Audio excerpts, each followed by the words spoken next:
Assalamualaikum teman-teman yang sedang menonton video ini. Terima kasih sudah menyempatkan waktunya untuk kepoin video kami. Perkenalkan, kami dari kelompok 5. Di sini, kami beranggotakan 5 orang. Dengan saya sendiri, Rara Audrey Ramadhani dengan NIM F1C221056. Beserta teman-teman saya, yaitu Andita Kusuma Wardani Firdianto dengan NIM F1C221040. Selanjutnya, Dawa Musuru Sipni dengan NIM F1C221044. Selanjutnya, Wanti Perindu Syihotang dengan NIM F1C221046. Dan yang terakhir ialah Kevin Sinagogu Panjaitan dengan NIM F1C221058. Baiklah, kami telah mendiskusikan 4 ide. Yang pertama, pengolahan limbah kulit jagung menjadi interior. Yang kedua, pengolahan limbah sayur menjadi pupuk. Yang ketiga, pengolahan sampah menjadi ekobrik. Dan yang terakhir yaitu pengolahan limbah kulit nanas menjadi minuman probiotik. Berdasarkan ide-ide yang kelompok kami miliki tersebut, kami memilih pengolahan limbah kulit nanas menjadi minuman probiotik yang akan kami jabarkan sebagai berikut. Usaha fermentasi minuman nanas.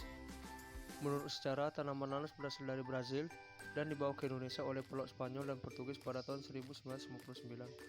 Sentra penanaman nanas terbesar yang ada di Indonesia terdapat di Pulau Jawa, Sumatera, Kalimantan, Sulawesi, dan Bali.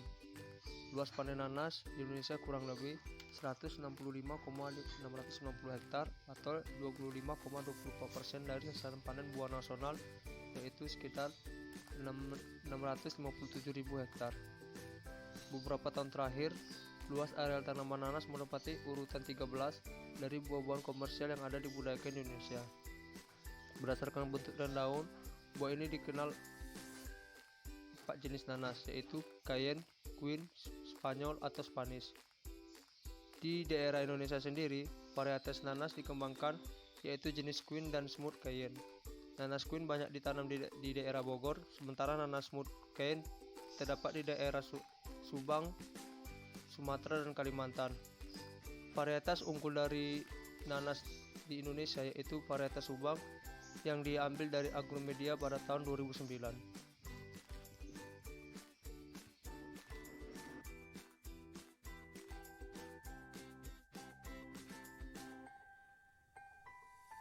Di Jambi sendiri, perkebunan nanas terbesar terdapat di Desa Kampung, yakni daerah wilayah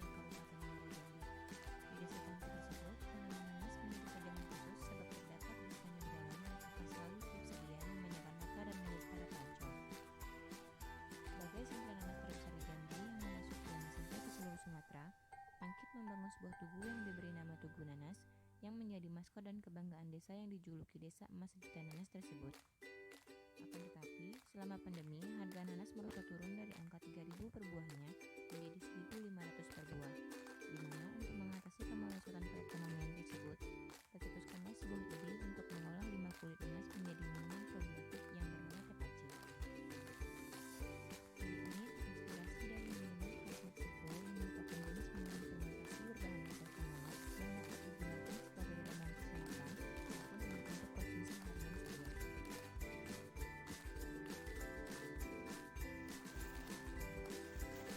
Cara membuat tepache.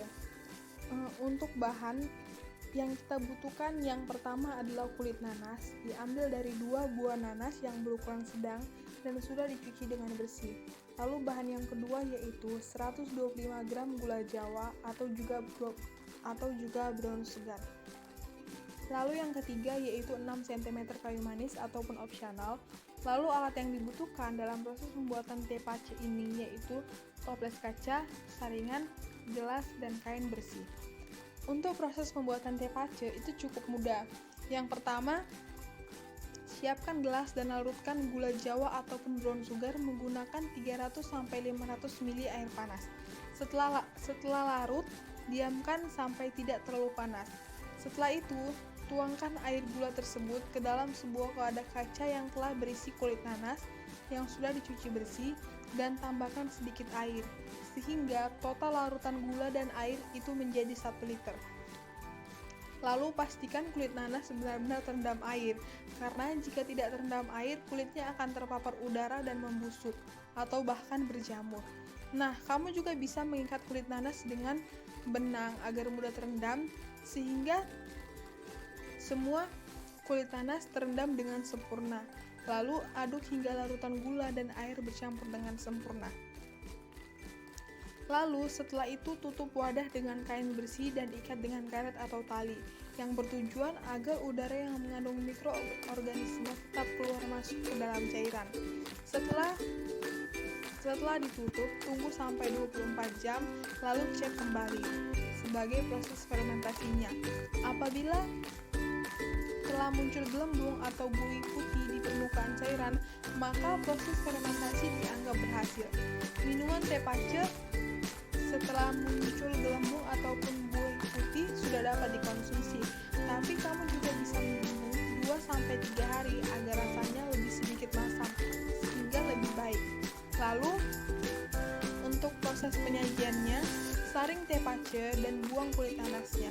Masukkan teh pace ke dalam wadah yang bertutup rapat dan simpan di kulkas. Apabila tidak akan dikonsumsi.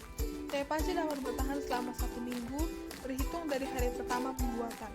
Nikmati teh pace dengan menambahkan sedikit air untuk mengencerkannya, atau kamu juga bisa menambahkan sedikit es batu supaya